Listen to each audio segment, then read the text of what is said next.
ఇంద్రకీలాద్రి గంట దిగింది. కృష్ణానదికి రేవ దగ్గరికి వచ్చింది. జాలారన్న ఉన్నాడో లేదా చూసింది. ఉన్నాడు గాని జాలారన్న అలసిపోయి ఉన్నాడు. జాలారన్నకి ఏమన్నారంటే రేవు దాటింత రోజు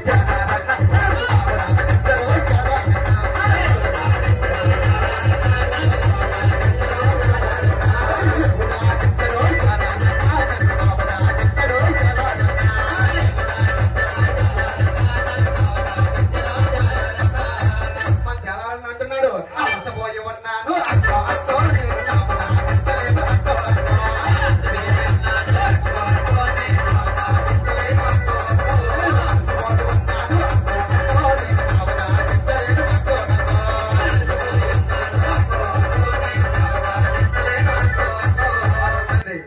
మన జలారన్న కొంటుంది పొద్దుపోతుందిరా జలారన్న నేను వెళ్ళాలి.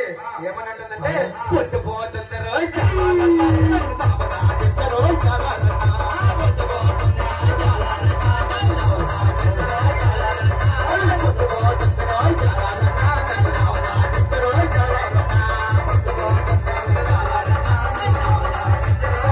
అమ్మవారు ఉంటుంది జలారన్న.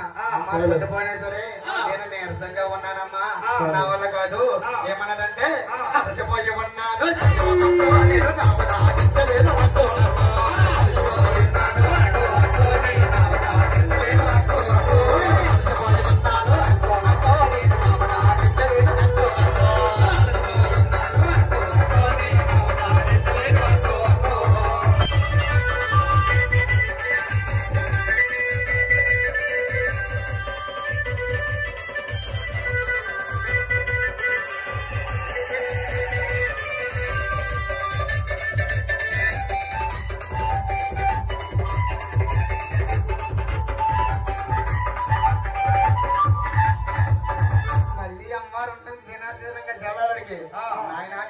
గ్రామంకి వెళ్ళాలి. ఇప్పటికైనా అట్లా లేట్ అయిపోతుంది కదరా అంటే అమ్మారు ఉంటుంది చెట్ట పెట్ట తల్లి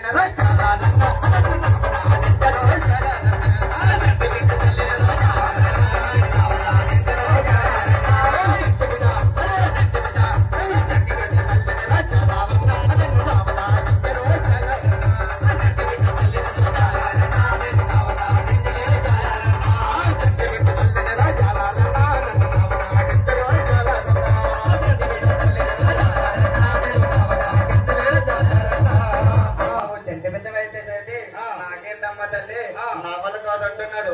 జలారన్న ఏమంటున్నాడంటే అలసిపోయి ఉన్నాను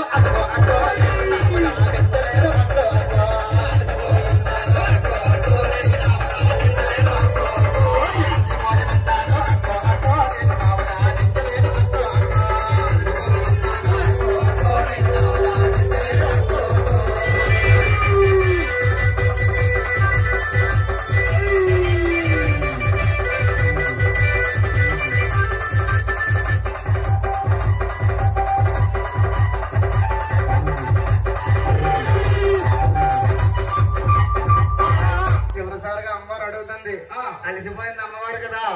ఏమంటుందంటే ఎడ్డవ గ్రామానికి వెళ్ళాలి కదమ్మా, ఎడ్డవ గ్రామానికి వెళ్ళాలయ్యా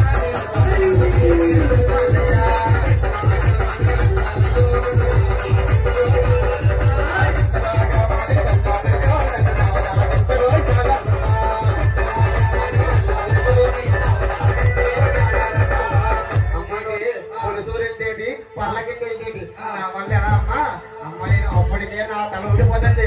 ఏమంటుందంటే చొక్కేసి ఉన్నాను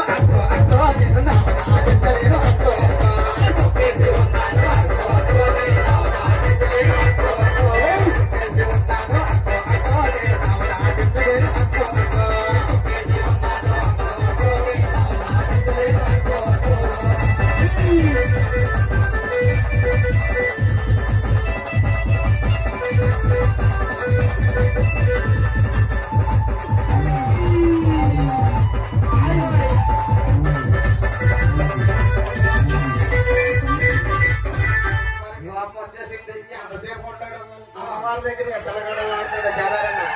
అమ్మవారికి స్వరూపం చూపించింది కానీ ఎవరో తెలుసురా జాలారన్న అంటుంది. బెజవాడ దుర్గమ్మనిరా, రాయిగడ మధ్యగారమ్మనిరా, ముఖ్యమమ్మనిరా, నేను పాడాలమ్మని. ఇంకా జాలారన్న మరి భయం ఇంకా వణికేస్తున్నాడు. అప్పుడు ప్రతిమాత్రుడు అమ్మవారికి దండాలమ్మో దండాలమ్మో